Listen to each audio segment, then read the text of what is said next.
It's like a little gnat. It's like a little annoying gnat. It bothers me. He won.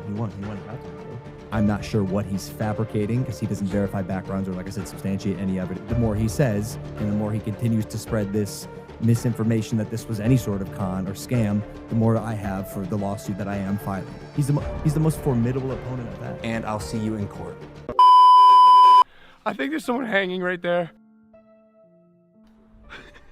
Logan Paul was recently exposed for scamming his viewers by Coffeezilla, the YouTube equivalent of Matt Murdock. I mean, the resemblance is uncanny. For scamming hundreds of his viewers with a barely functioning NFT project, he lied the claim was a game. But instead of his previous history with great apology and/or response videos, Logan decided it would be a great idea to instead of reimburse the victims of his undeniable scam, to threaten legal action against Coffeezilla and to straight up lie non-stop throughout his response. Logan truly is the king of response videos. I've made a severe and continuous lapse in my judgment, and I don't expect to be forgiven. And so, due to the overwhelming majority of you guys wanting me to make this video, I decided to tear apart easily one of the worst responses ever uploaded to YouTube. So without further delay, let's tear this shit apart. Coffeezilla. I watched her 3-part series called Investigating Logan Paul's Biggest Scam, and like many on this platform, you have successfully used my name for views and money. While your work used to be impartial, your addiction to clicks has clouded your judgment and you've made very real errors with very real repercussions. I mean, I can't be the only one seeing the irony here. As they always say, if you're a large content creator who's been called out for heinous acts, simply cry out that the individuals responsible for your exposure are clout chasers. It never goes wrong. Coffeezilla tried to work with law enforcement in the past, but his work was described as not anchored to truth and often speculative. He is a lopsided journalist with an agenda, and he's nothing more than the Keemstar of crypto and finance.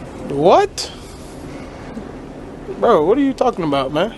So far, after over 2 days, not a single person has been able to back up this statement from Logan Paul. In fact, I can't find any kind of statement from the police that's remotely similar to this in regards to Coffee. Quite literally no one has any idea where the fuck that statement came from. It is the definition of an unsubstantiated claim, aka slander. That's slander. It is not. I resent that. Slander is spoken. In print, it's libel. But as opposed to just telling you, I'm going to show you some of the core discrepancies that I caught in Coffeezilla's investigation. Coffee, you interviewed the developer who stole the game code, fled to Switzerland, and held it hostage for $1 million.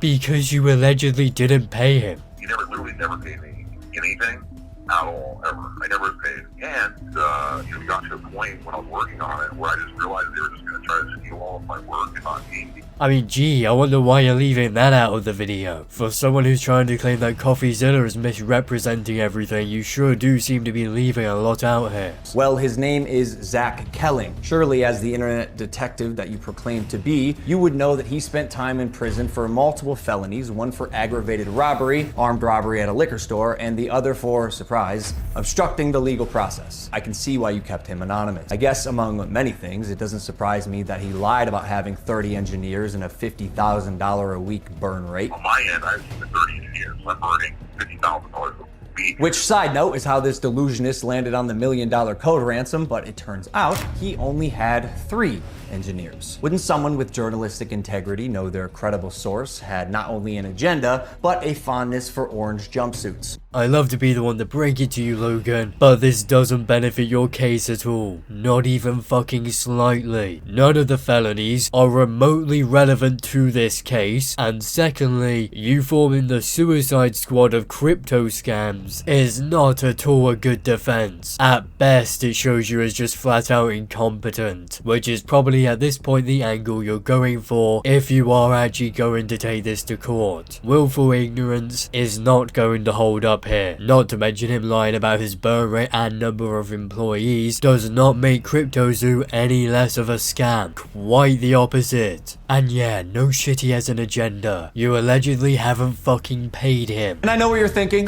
What type of idiot would work with an unsavory individual like Zach Kelling?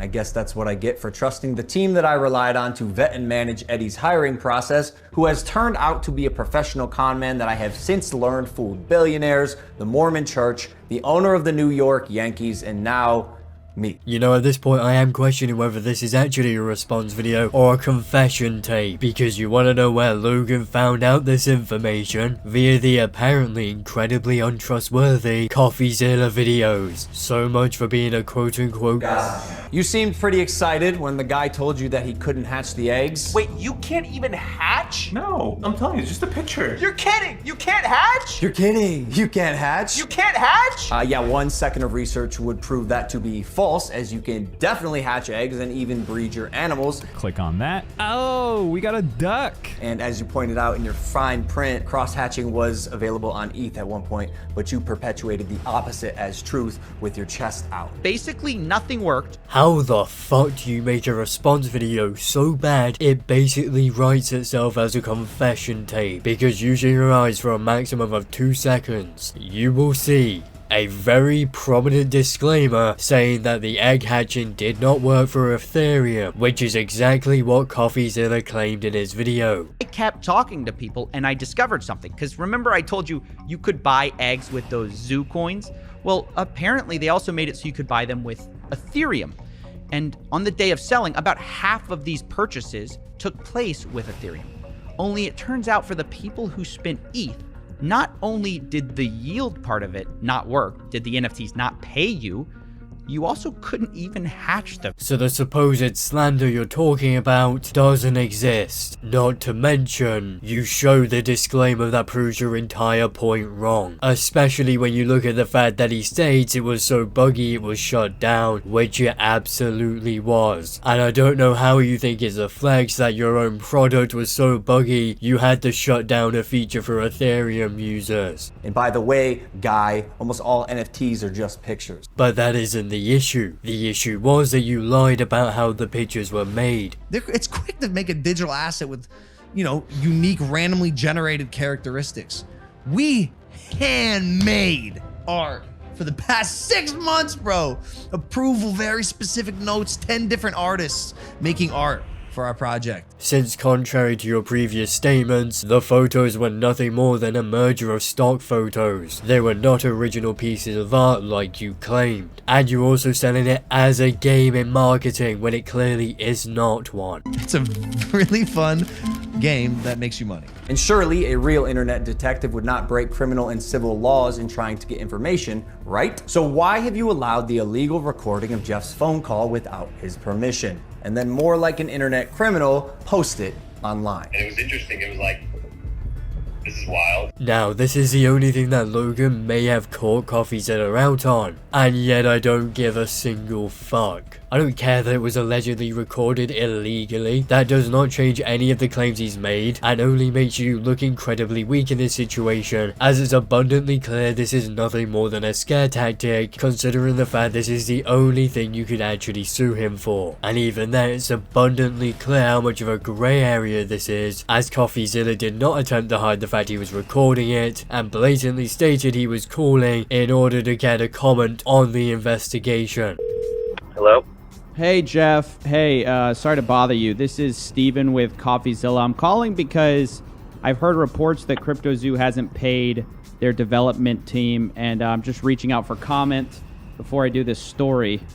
I got your number from one of the development team, and they just wanted to, I just want to follow up on that. That makes it beyond difficult for you in court to claim this was illegally recorded, by the way. And I'm sure if this does actually get to court, the discovery phase won't at all backfire massively on Logan Paul. But even after 12 months of work, you've still managed to overlook one crucial piece of information. See, even though I've said it's coming so many times, you've assumed that CryptoZoo isn't being made. Who are you to decide when the development timeline ends? Well, considering the fact you hadn't spoken on the CryptoZoo Discord server for over a year, it was fairly certain to say that you weren't working on it. Especially considering the fact you never even made an announcement as to the fact you were still working on it, or anything even remotely leading people to assume it was still actively being developed. It's also a failure, and there's no chance of resurrecting it, even if Coffeezilla never made his videos. Why you'd think that anyone would assume it's still being worked on and still supported is beyond me. After all, you went radio silent on it for a year after it failed. I suggest you use the money you got from pumping your Patreon to hire a good lawyer. You're gonna need it. Well lads, you heard him. Go donate to Coffeezilla's Patreon right fucking now. The link is in the description for all of you guys to go donate right now, like Logan Paul told you all should do. Maybe we could have talked about this if you had reached out to me, personally. Not my manager Jeff, who is not me, Steven, but the first time you did was on Christmas Eve after you released your series so you could rely on false statements and unreliable people used recklessly. I don't know how he thought this would win anyone over to his side, as if Coffeezilla reaching out to a representative of him and his business is not reaching out to him. That is such a bewilderingly brain-dead line of argument. The entire point of a manager is for people to reach out to him in order to get in contact with you or to speak to him as a representative for you. If your manager is not alerting you of someone with multiple millions of subscribers investigating a scam of yours, then you should fire him, because he is not doing his job even slightly right. Also, Coffeezilla's first time reaching out to you directly was not in fact on the 24th of December. The first time he reached out to you directly was the 1st of October in 2021. So again, who's really the one twisting the truth here? Now the rest of his video is him just crying that Coffeezilla painted him as exactly what he was in this situation. A moron who made the Suicide Squad of crypto and ended up scamming a bunch of people, allegedly out of millions of dollars in total. But hey, at least CryptoZoo might be coming in 2023 or 2024.